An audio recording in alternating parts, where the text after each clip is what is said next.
Hello, everybody, and welcome to Help Me Pivot. I'm Gabrielle, your pivot coach, and we are going to be talking about turning fear into confidence that creates cash during these uncertain times. And I have a very special guest today. Her name is Elizabeth Clamon, and she is a motivational speaker. She is an author and she just released a new book called Beauty Rising from Brokenness. And she talks about so many amazing topics about the fiercely unstoppable life, lead with purpose, leaving a legacy. And then I was particularly interested in the 7 secrets to overcoming stress, surviving and thriving in times of crisis. And right now, we have so much going on. We can use some advice, right? So welcome, Elizabeth. So maybe just take a moment to introduce yourself. Tell us a little bit about yourself, and then we're going to dig into our topic as to how to turn these times around and maybe seeing some opportunities. Yes, thank you so much for having me. I was so excited to get the invitation, and so curious of how you found me. But I guess all this work of making myself visible online is paying off. Finally, thank you. But like you said, I'm Elizabeth Clamon. I am an international speaker, motivational and inspirational speaker. So I can motivate you, I can inspire you, I can make you cry, I can make you laugh. And making you laugh is my favorite thing to do when I'm on stage, because I talk about a lot of heavy topics and a lot of things that I've gone through, telling stories of my own life. So my favorite thing is to spin those and make them funny. And one of the ways I do that, I always keep this on my desk, is I use my emoji balls. And I throw these at my audience, and I ask them, what are you going to do the next time a curveball comes at you? So Yes, and we have so many curveballs right now. I would have to be like an octopus with 8 arms to throw the amount of curveballs at an audience right now that we have coming at us right now. And I know it's affecting me just like it's affecting everybody else. It feels like we're on a roller coaster, doesn't it? Like we're just like up and down and up and down. And then sometimes it feels like we're on that part of the roller coaster where it's going click, click, click, click, click, click while it's climbing. And you're like, we're never going to get to the other side. At least I know some days I feel like that, because I love people. And I tell people speaking for me is like oxygen. It is just, I love it so much. And I love interacting with people, interacting with audiences, and meeting people before and after I talk and throughout conferences. And so it's like I haven't had a good breath of oxygen in months, because my last speaking event was March 14th. And then Yes. bam, lockdown. And I had been off before that because I just had multiple surgeries last year and I was recovering. So I was only back out for 3 days speaking.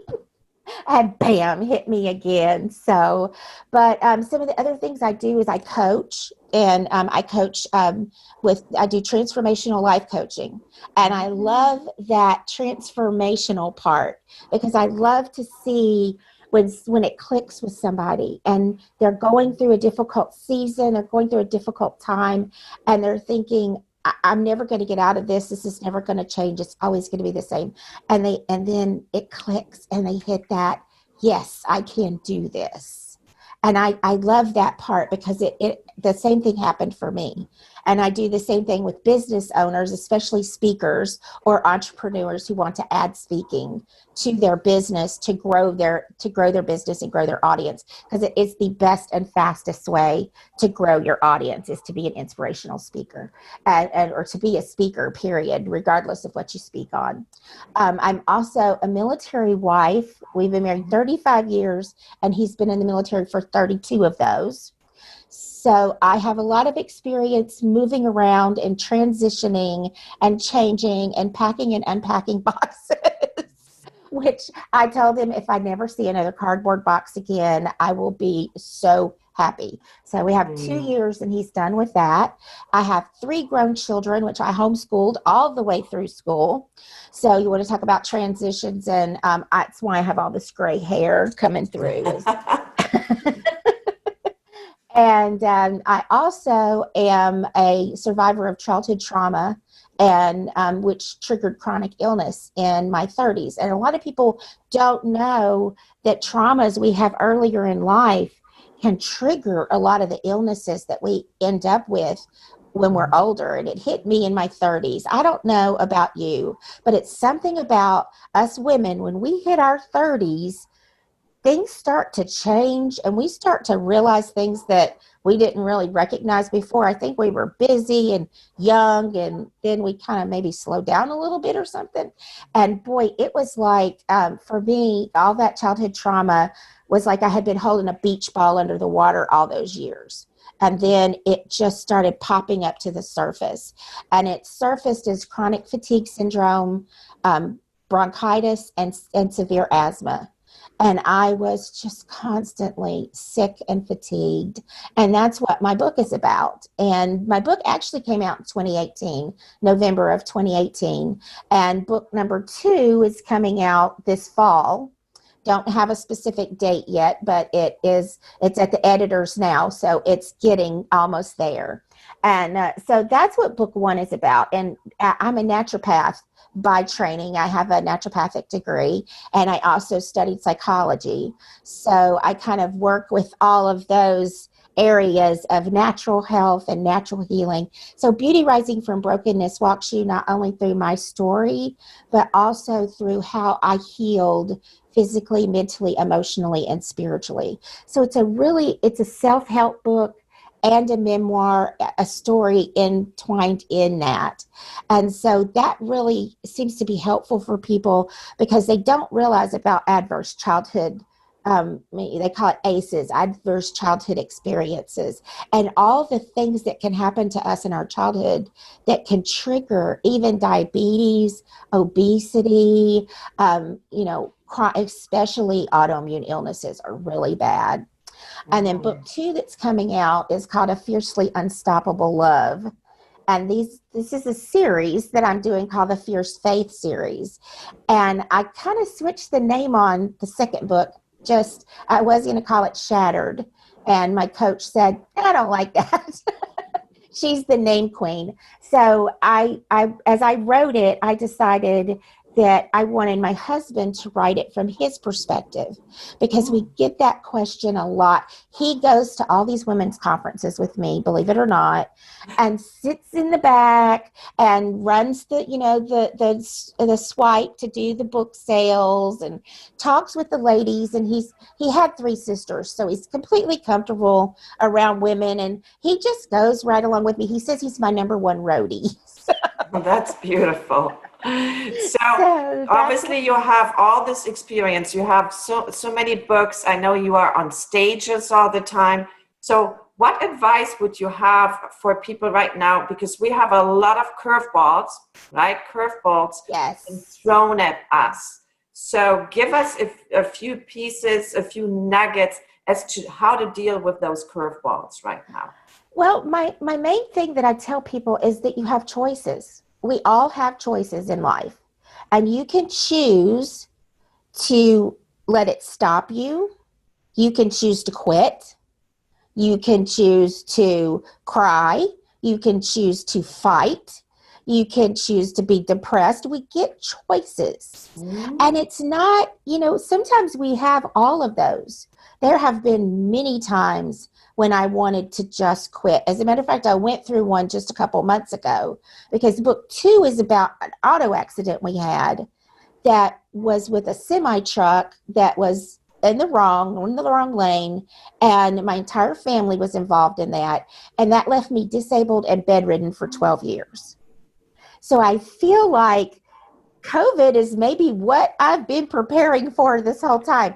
I homeschooled my kids. I was disabled and shut in the house for 12 years. So I really get what people are going through. And I'm going through it too because I've had my life back for 3 years. And again, I walked through that process of healing. And I think one of the main things, at least for me and for my clients, is when you hit that aha moment. When you hit that moment and you go, I'm done. I'm just done. I'm just not going to live this way anymore. I'm not going to think this way anymore. I'm not going to act this way anymore. I'm just not. And you make a resolution, a resolve to change things. And you have to go, a lot of us right now, and I think that's what people don't realize, is we are going through the 5 stages of grief because we are Mm. grieving a lot of things. A lot of people are grieving the loss of loved ones. A lot of people are grieving the loss of their job, a loss of their income, of their security, a loss of their life. And I know for me, I've been grieving the loss of my life. So going through those 5 stages of grief, we go through denial and we go through anger. And so it's being okay to walk through those stages of grief and say, this is okay. And this is just temporary. This is not a life sentence. It's okay. I can get through this. I'm just on that part of the roller coaster that's going tick, tick, tick, tick, tick, tick to the top. And I'm going to come back down the other side and it's going to be okay. I'm going to find a job, or I'm going to get my other job back as soon as the economy fully opens up. And for me, for that 12 years, I didn't know if I was going to get my life back. There were many times I didn't believe. And I had to borrow some faith from my husband and my son to believe that it was going to happen. Because there were a lot of times when I went, guys, I think this is just how it's going to be. And they said, well, we're just going to keep going anyway. We're going to keep praying for you. We're going to keep working with you. And it took 18 months for me after that accident to go from a wheelchair to a walker to a Wow. cane and then to no cane at all. So I've walked through a lot of those things. And so so some of the nuggets I have for people is, one, get somebody to walk with you. Don't sit alone and isolate yourself and just sit in that grief. Get somebody that can walk through you, whether it's a counselor, whether it's a coach, whether it's a mentor, a good friend, somebody that you can trust that's not going to run around behind your back and because you get that, or somebody that's not going to say, and I had this many times, well, you just need to snap out of it. Mm. Excuse me, I just had my whole life blown up. I can't just decide in a day that I'm just going to get over it. So don't, those people in your life, those ones Yeah. that are like that. And so, So go through the stages of grief, right? Make a choice. And what I want to know though, what, where did you get the motivation, the strength from to make that choice? Because obviously we're talking about pivoting, right? right. So where do we get that motivation, that choice from as we are going through these stages of grief, or do we wait until we are done with the different stages before we say, okay, now it's time to make a move? I How would you advise to go about that? think it happens differently for everyone. For Mm. me, it comes to a moment, and I can pinpoint these moments. It's like an exclamation point in my life. Like I'm just going through with these sentences, and then I hit this exclamation point, and it's this aha moment when it clicks in my brain, and I'm like, I'm done. And that's literally what I have said both times. I'm done. I did that in Beauty Rising from Brokenness. I hit a point where I realized that my family was my family. They weren't going to change. I was either going to have to stay in the toxic relationships, or I was going to have to walk away. And it was an aha moment that happened when somebody walked back into my life, into their lives, into our lives, and they put me in a dangerous position. And I went, no, not anymore. and I determined to make a change. And it was the same thing after the accident. After walking through all those things, I was in the hospital for a surgery. And after the surgery, they could not control my pain. And I kept blowing IVs, and they kept putting more pain medication, and they kept wanting to send me home because I was on so many pain medications at home that what they were giving me wasn't working.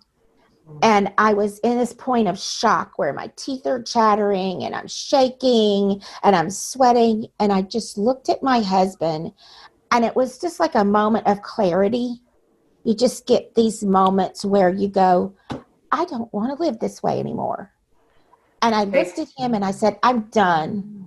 I'm just done. When I get home, I'm going to make a plan, and I'm going to get myself out of this. Let's talk about that plan, because I heard your speech from one of the stages, and I thought that was amazing. So we are at that stage right now. You've had that aha moment, right? I have enough, and now you're talking about a plan. Talk to us, because that will really support us right now. So how do we now make that plan to dig ourselves out of that hole? For me, it was implementing the things that I already knew, but I hadn't been doing. And for a lot of us, I think that's it. We know what works for us, especially if we've lived life for a while and we've gone through some things, we know what's going to motivate us. And for me, when I got home and I recovered from that surgery, I decided this is what I'm going to do. And I pulled on all my experience and all of my training as a naturopath. And I sat down with a notebook and I wrote out a plan. And that's very, very important. Writing it down is key, because if you just think it, it's an idea, but it's not real. It's not a real concept, something you can really see and touch and becomes real. So write it down and start with I am. I am going to do this. I am going to do this. I am going to do this. These are the things that I need to do to get to healing. So for me, it was I am going to get off of all this pain medication. Now, I know that throwing the pain medication away and going cold turkey when you've been on it for 10 years is not a good idea, because you might not be addicted to it. I wasn't addicted to it. I didn't crave it. I didn't have to have it. I just, when my pain got so high, I couldn't handle it, couldn't stand it. So I knew my body was dependent on it. So I sat down and I made a plan, and I said, okay, I'm going to cut my pills in half, and I'm going to take, instead of taking 4 a day, I'm going to take 3.5 a day. And I'm going to do that for 1 month. And I listed out 30 days. And every day I wrote down and checked off that I took only 3.5 pills. And after a month of that, I went down to 3 pills, and I did that for a month. So the keys there are, you have to do it gradually. You have to write it down to make it real, to make it tangible. You've got to check in with it every day to be sure you're doing what you said you were going to do. Make yourself accountable. And if you need to make yourself accountable to somebody else, then bring them in on your plan. My husband was in on my plan. So he was like, did you check your list today? How are you doing? Just check it in, not judging, not because he knew he didn't understand how I was feeling. And we all are feeling differently. Our spouse or our children or our friends or our parents are dealing with these things differently, because we're all made up differently. So checking. So what I heard you say so far, right? Go through your emotions, right? Make a choice, get that aha moment. Now I have enough. And now you're saying, put together a plan. Right. And you just break down that plan in baby steps, little manageable steps. Yes. You check every day, make sure that you are actually following your plan, and you're asking for support. So you have some kind of a accountability buddy, it sounds like, to Yes, keep you on track. Okay, so exactly. what else? What's next? So as you walk through that, then you start replacing those things that you're taking away that are bad for you with things that are good for you. So I Ah. took away this half of a pain pill. So what else can I do that will help me that to get through this transition? And so it comes down to self-care. Honestly, it really comes down to what feeds you, what feeds your soul. For me, I love to journal. I never was a writer. I hated English in school, but I loved math, but I began to journal. And when you journal, you get those things out of your Mm. mind, out of your heart. You put them on paper, and they start to lose their power over you. Mm. And then as you write down every day, it can be a sentence, it can be a paragraph, it can be a notebook, whatever you want to do. For me, it started with just a few sentences because I did not like to write. And so once you get it out, it loses its power and you can start reading over it and going, wow.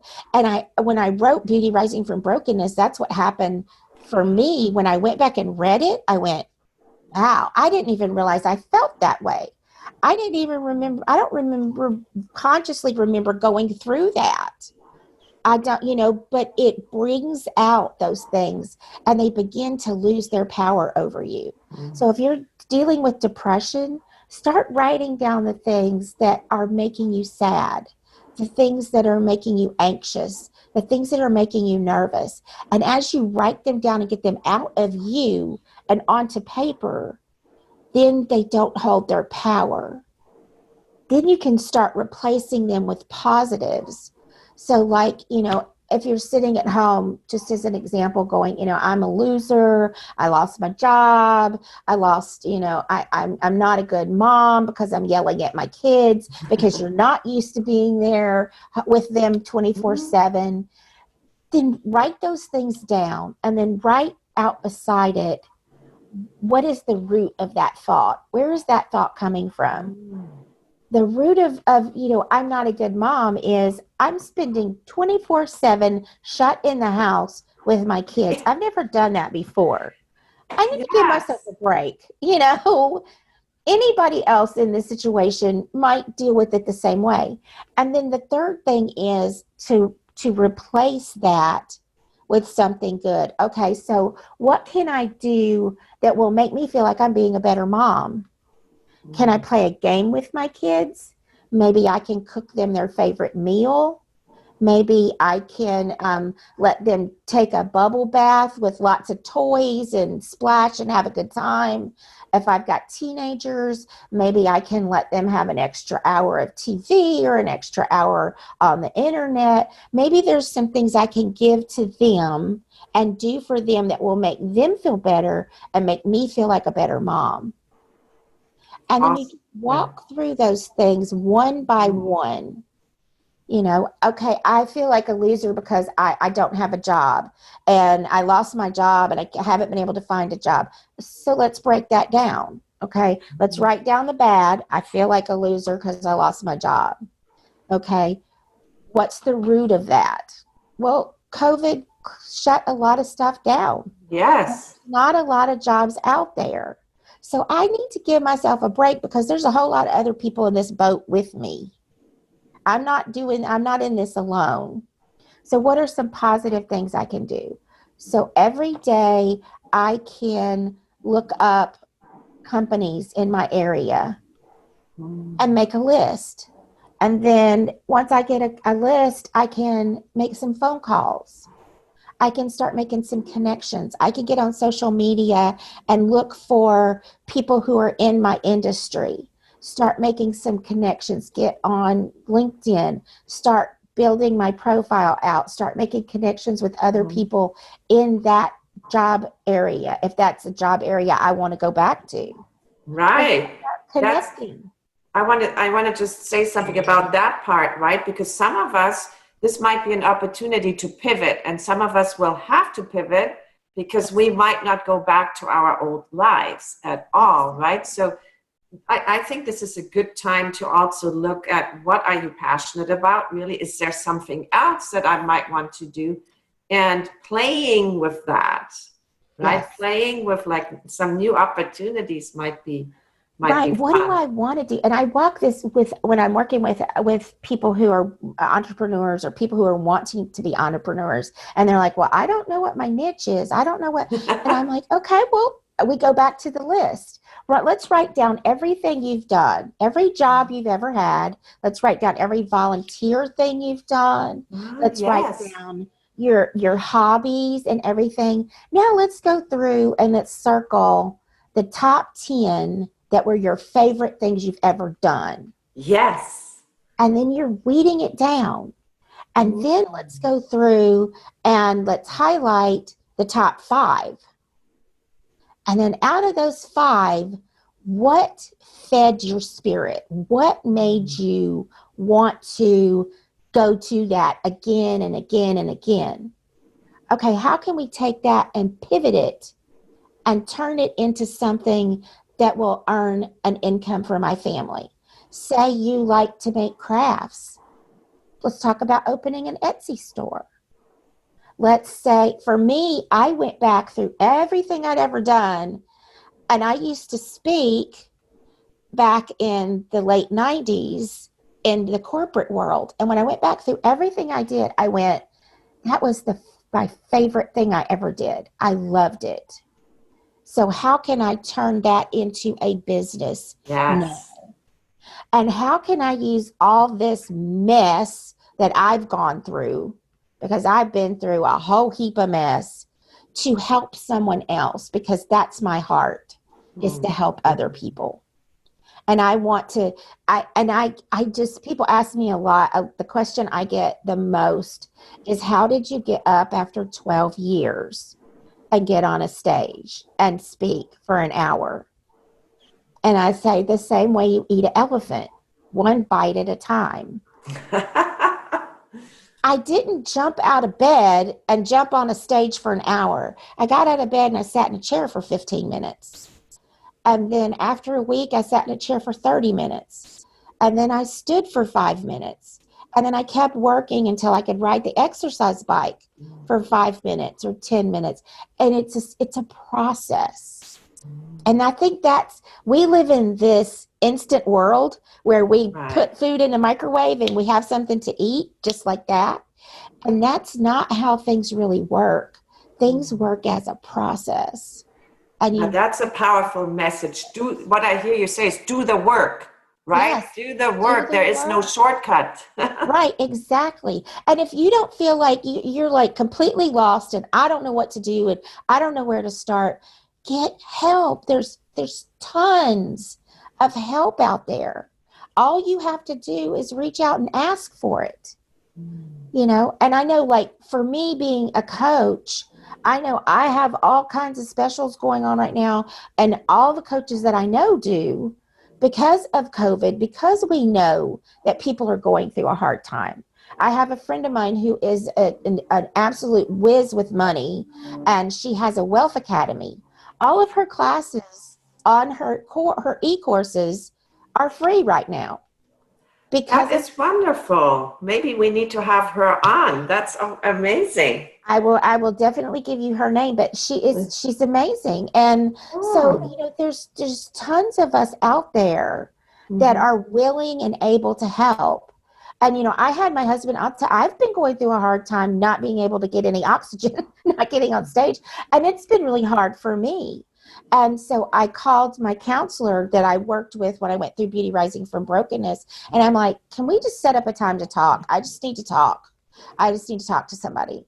And she said, "Well, I'm doing a lot of telehealth. So check with your insurance and see if they cover telehealth." So my Mm. husband called this morning and they said, "Oh, the first 2 visits are free. And after that, it's $10." That's beautiful. So don't be afraid to ask for some help. Just Check the ask. resources. That's And you might wonderful. you might go to my website and look at and go, oh man, she's got it all together. Man, no, I don't have it all together. I'm on that roller coaster with everybody else. Yes, you are on a roller Have coaster to with reach out everybody and else. ask for help. And I have one last question for you, and that is, what message would the 100-year-old Elizabeth have for her present self? You know, I want to live to 100 so bad. Because I will have outlived everyone in my family for one thing. But then there's a whole long story. If you read Beauty from Brokenness, you'll know. But I want my original birth certificate, and the state of Louisiana keeps it locked up until you're 100. So I told my daughter and my son, I'm going to New Orleans when I'm 100, and I'm getting my original birth certificate.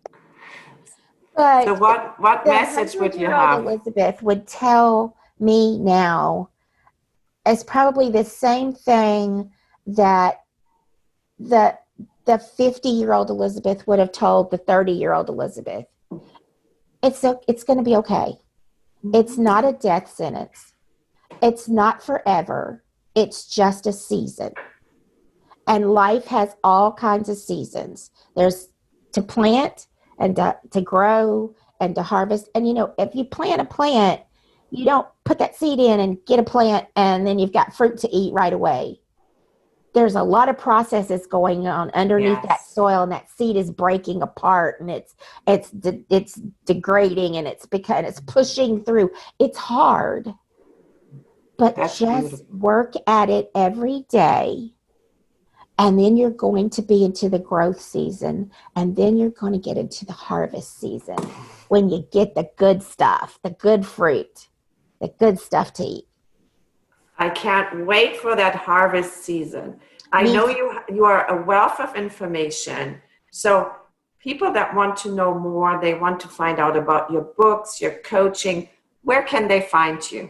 ElizabethClamon.com. It's Elizabeth with a Z, Clamon. Just if you could think of clam on, just like a clam and an on, Clamon. And they can find me on all social media. They can find me on my website is Elizabeth Clamon. If they want to email me, it's Elizabeth at Elizabeth Clamon. That comes directly to my inbox. And so I just branded everything with my name, and I figured that way it's easy for people to find me. And we will also establish a link to your gift so people can download some chapters to your book and any free. And I know you have a couple of freebies. So thank you Yes. so much. Thank you, Elizabeth, for all of that, those solid steps, that solid advice about making a plan and doing the work one step at a time. There is no quick and easy fix. And so thank you for those nuggets today. And I'm certain a lot of us will go and download some chapters from your book and get that. Probably we'll get that book. And then you also have some other nuggets that are free on your I website. I So, have an ebook actually on there that is ah, Remember the Butterfly Effect, How Stress Affects Everything. And it yes. walks you through different ways to treat stress naturally. And That's so perfect. that ebook is on there as well. And the link will be, it's on my website, but you have to know where to go to get it because you only get it if I give it to you. It's kind of one of those little special gifts. So the link will be in the notes with my bio and everything. Beautiful. The butterfly effect. I can't wait to read that. Thank Yes. you so much, Elizabeth. Thanks for being on the show. Thank you for having me. I had a wonderful time.